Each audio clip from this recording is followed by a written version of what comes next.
This is my cherry cake recipe, and it is incredibly delicious.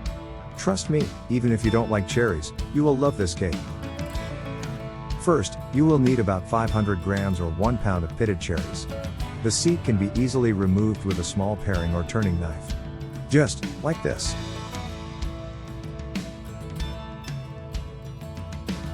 It is simple to cut out the pit like this.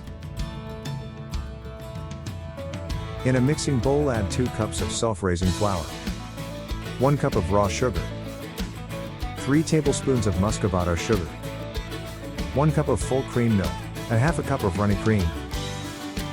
Lastly, 1 teaspoon of vanilla essence, and whisk to combine. Add 3 eggs, 1, 2, and 3. Whisk the cake batter until smooth and silky. You can use an electric beater to do this. I'm using my Circulon non-stick skillet to bake the cake. This skillet is awesome for baking cakes. First I will rub butter onto the bottom and sides of the skillet. Now, I'm going to sprinkle raw sugar onto the bottom of the skillet. This will give your cake a wonderful caramelized flavor and color. The butter helps the sugar to evenly coat the bottom of the skillet. This will help with the caramelization process. Place the halved and pitted cherries into the bottom of the skillet and spread out into a single layer. This will help the cherries cook evenly. Lastly, pour the cake batter into the skillet. Let stand for 1 or 2 minutes. This will help the batter settle in. Tap the base of the skillet on the bench to remove any air pockets. Place into the oven that has been preheated to 180 degrees Celsius or 356 degrees Fahrenheit for 40 to 45 minutes. The cake is done. It should be springy to the touch. Let cool in the skillet for 1 hour. The cake will easily come out of the skillet.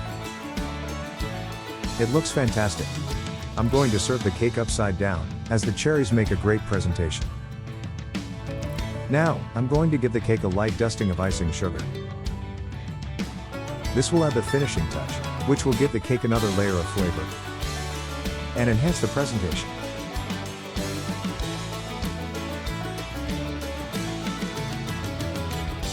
Time to portion the cake. I'm going to cut into 12 equal portions. Wow! It looks delicious. Now, it's time to plate your cherry cake. I'm going to garnish the cake with freshly whipped cream.